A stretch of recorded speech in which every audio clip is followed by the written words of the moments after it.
So let's talk about the Cinebench 2024 scores and the 3D Mark TimeSpy scores and FPS. And we're going to start with the Cinebench 2024. And I want to show you what the results are for that particular test. And note that there's nothing obvious about correlations between different mounting positions and where the fans are doing and what they're doing and which configurations overall did the best. It's just like all over the place. There's nothing consistent. And the spread between best and worst configurations is only 87 points. So let's take a look at that.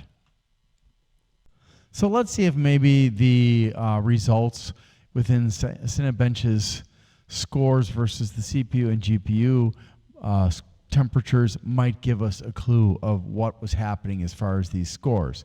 So on the right-hand side with the O column, we have the Cinebench scores, and then we over here in the C column, we have the Cinebench CPU scores, and that the temperatures that is, and that should be related because this is a CPU multi-core test. And then just for safety, we also have the F column, which is the GPU scores, and that wasn't being tested because again, I was doing the CPU multi-core test. So what's going on here?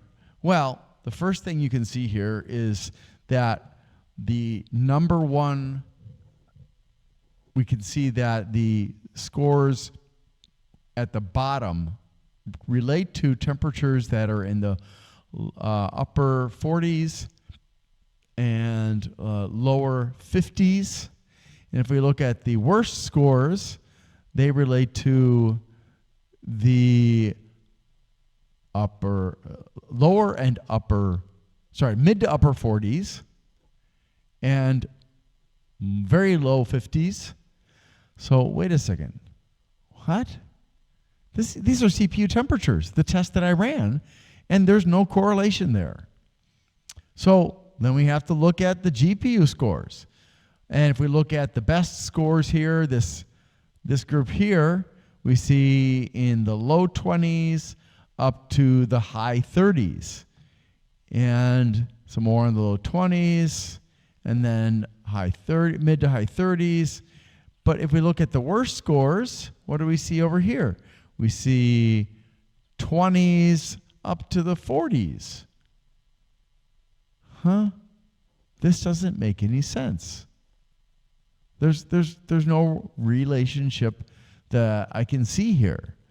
And if we look at, say, motherboard, it's a spread as well. Although here with the best scores, we're seeing 13 to 16 on these these top, what is that? 10 scores, 9 scores. And over here, what do we see when we get about top 9 or 10? Over here, we see 9 to 18. So yeah, that's not it. Well, what about the VRMs? Okay, the worst scores anywhere from 26 to 46. Okay, that doesn't make sense. What about over here? We're looking at anywhere from 27 to 42.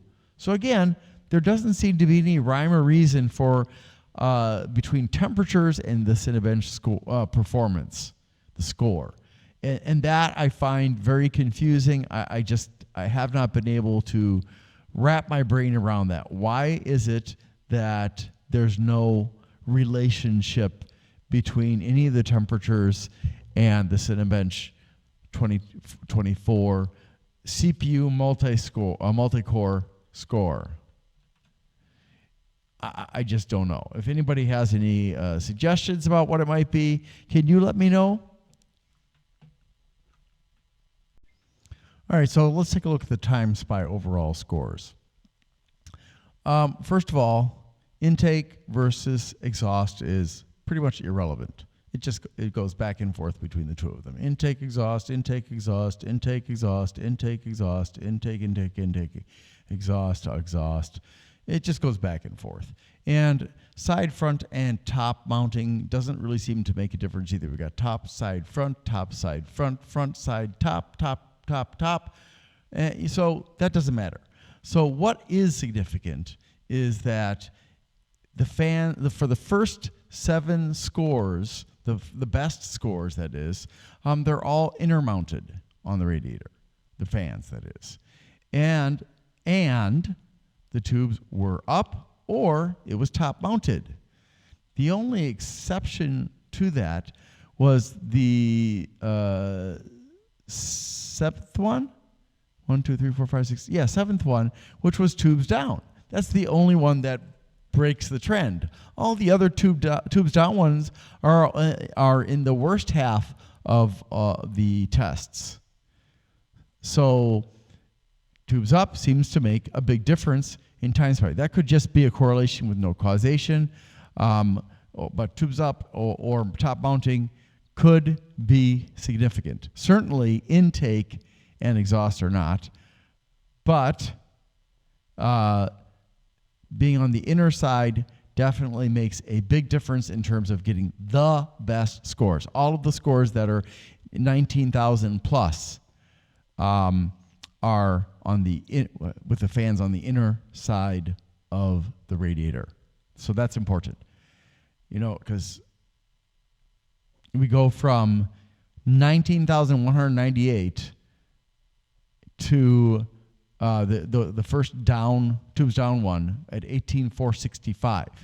That is a difference of 733 points. And the spread from the worst to the best is 1,200 points. So very, very important. Let's take a look at the actual data, though. See what else we can figure out.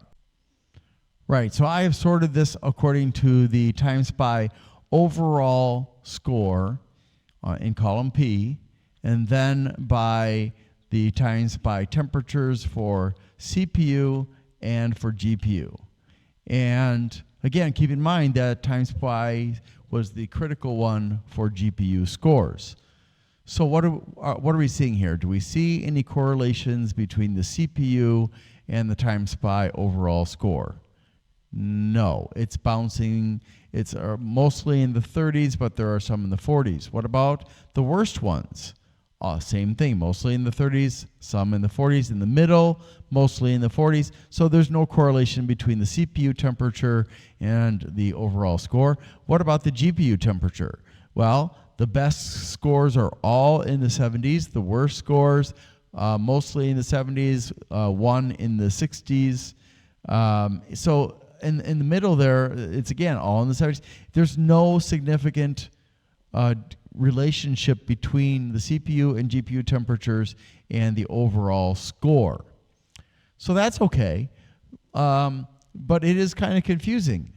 What is it that is causing the temperatures to not be consistent, and yet we see all of these ones over here that have the best scores are all inner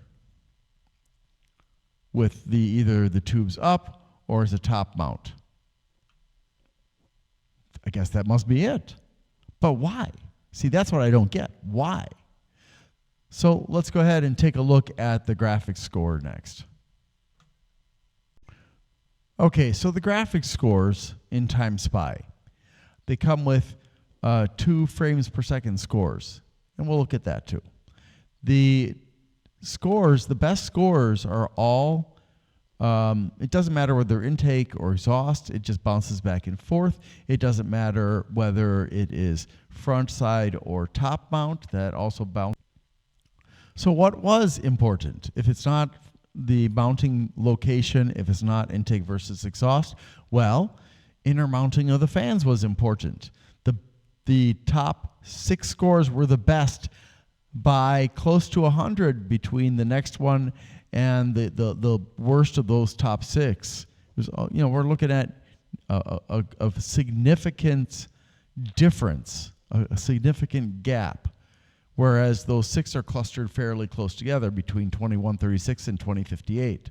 20,000, I mean, 58.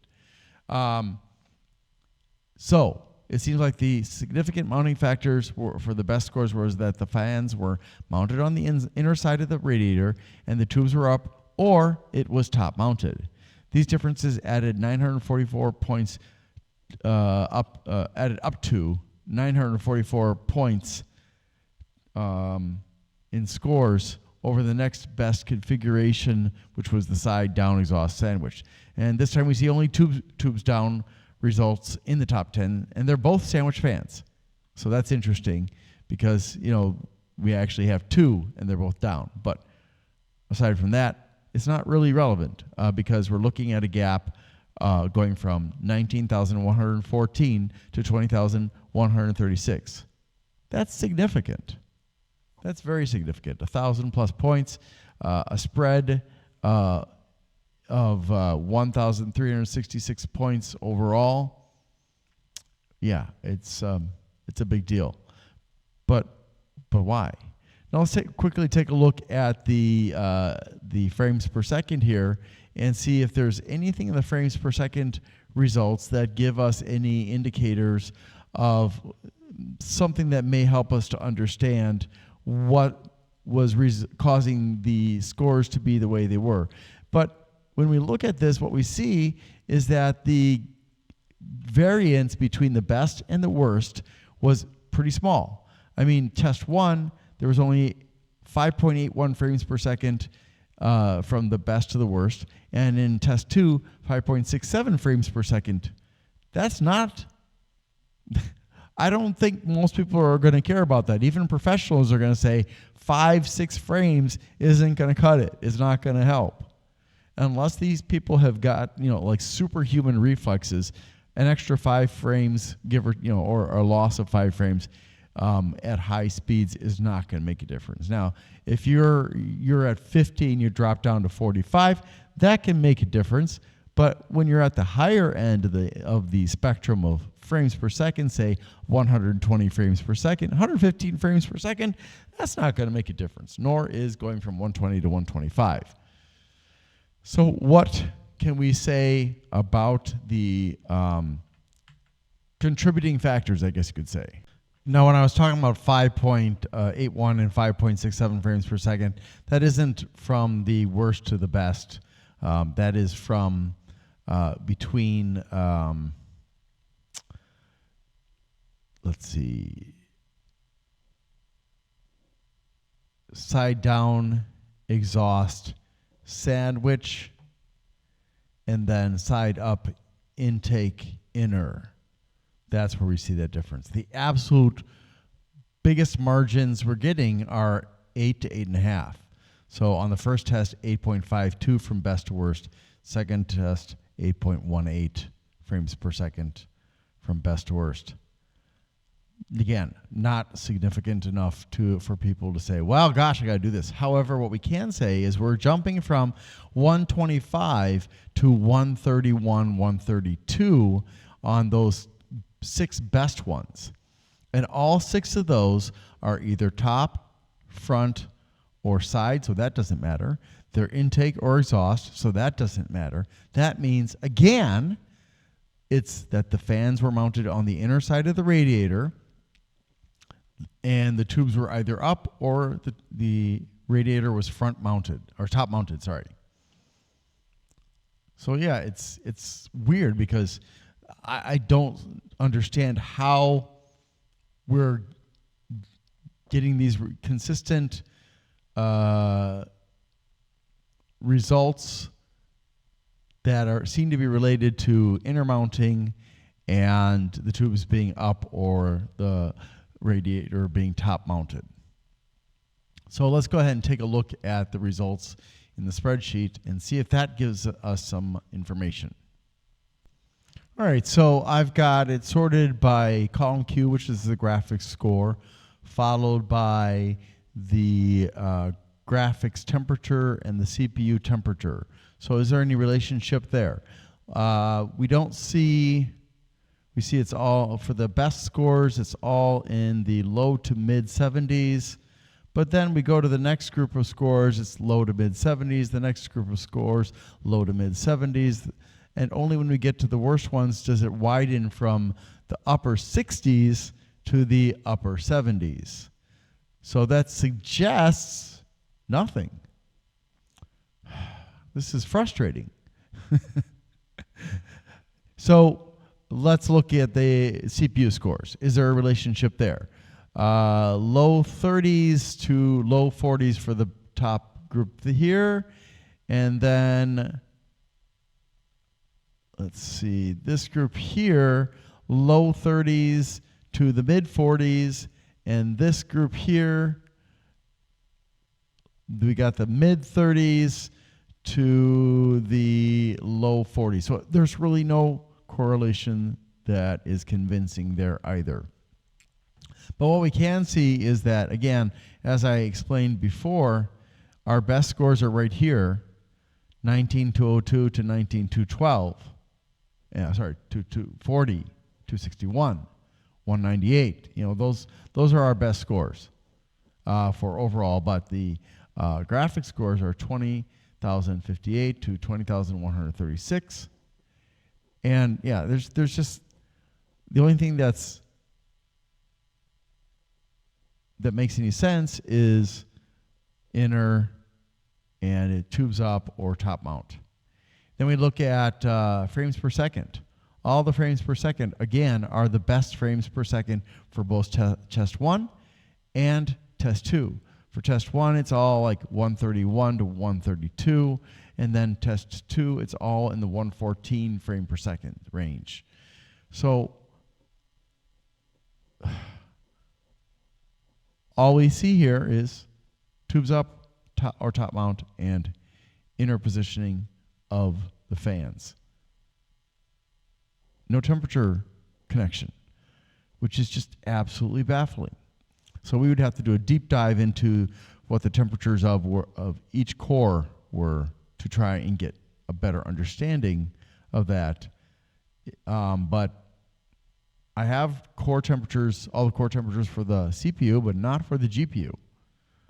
So yeah, it's confusing for me to try and understand this.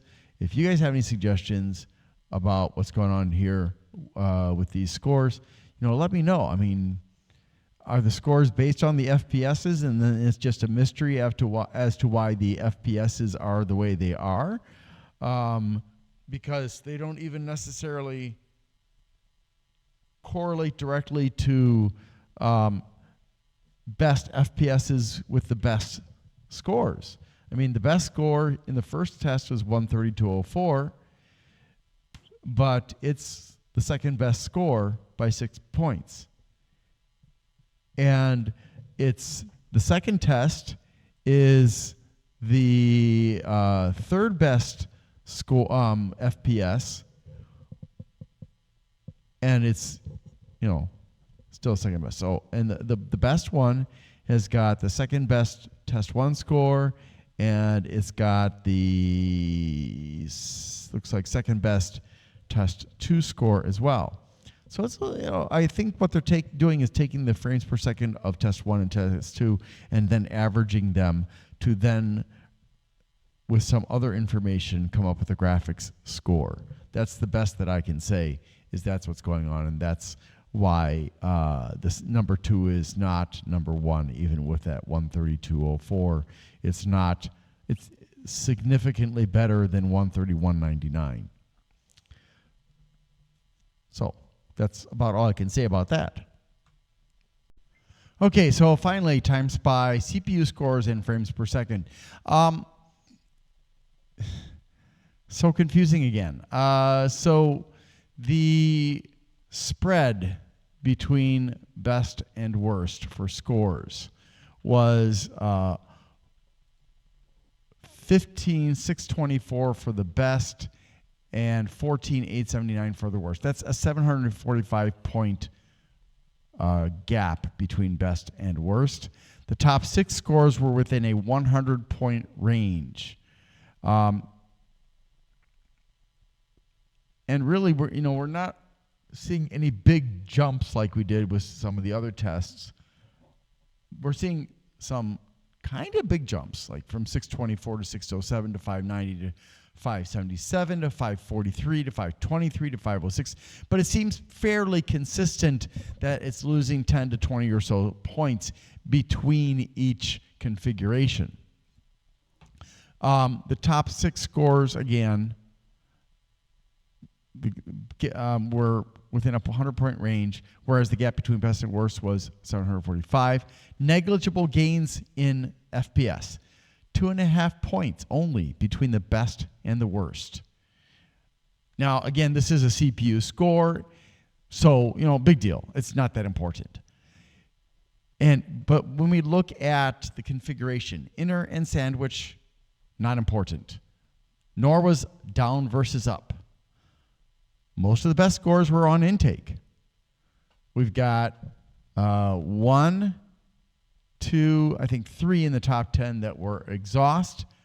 2 that were exhaust, 2 that were up, 3 that were down, 5 that were top mounted. So 2 were exhaust, then the other 8 were either top mounted or were all intake.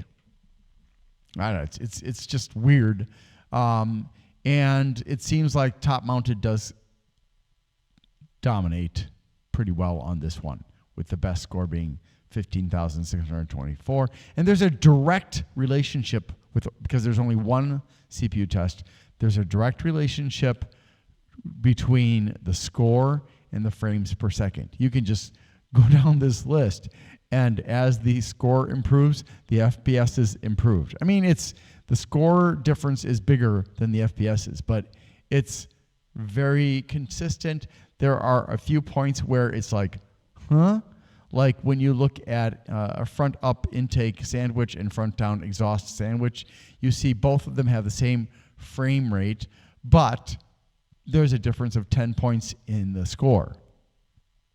And then you look at the next one, which has 0.03 frames per second better, and it's got the same score as the one with 51.92. So it's just like minimal gaps in frames per second and not so terribly big gaps between each of the scores for the most part. So let's go ahead and take a look at the results. Okay, so I've got it sorted this time based on the CPU scores, because frames per second doesn't really matter. It's just so the differences are so tiny. And then the GPU score and the CPU score all from TimeSpy. And what do we see? Well, unsurprisingly, we don't see anything consistent. It's just all over the place. And I don't get it. So if we look at TimeSpy, CPU temperatures relating to the CPU score, I mean, it's ranging from 41 down to 33 in the worst scores. In the best scores, it's ranging from 33 to 44. So what gives? There's no relationship there either. So, I don't know if maybe if I had pushed it harder and had a second program stressing the CPU and the GPU at the same time, that that might have helped. Have something running in the background while TimeSpy was doing its thing. But I couldn't do anything actively unless I were to put it in Windows mode, a special Windows mode that would allow me to work on other things while I was running TimeSpy. So perhaps that's my fault. If anybody knows the process for which the TimeSpy scores are generated, aside from frames per second for CPU, it would be nice if you could share that information or a link down below. And so the only thing that's left to do, and I'm going to just do this really briefly here, is that I also kept track of CPU and thread usage, and also average effective clocks, or megahertz, for Prime 95, for Cinebench, and 3D Mark TimeSpy. I have not done a deep dive to see if there's any correlations or causations there. But when I scanned through, I did not see anything saying, aha, it's because of the CPU usage. It's because of the thread usage. It's because of the effective clocks. There's nothing really pointing anything out. And in fact, it's just very random, just like everything else for the results from Time Spy and Cinebench 2024 CPU multi-core test. I just don't know what to make about it. So that's it. That's all I've got to say. Please like, subscribe, and share. I'd like to thank Grindler at Bleeping Computer for allowing me to share my videos and posts on his website. Bleeping Computer has a lot of resources, including vetted programs, malware removal instructions, malware removal volunteers, other kinds of volunteers for IT, cybersecurity information, and more. It's a great place to go. Give it a try. Thanks for watching, and I hope you have a great day.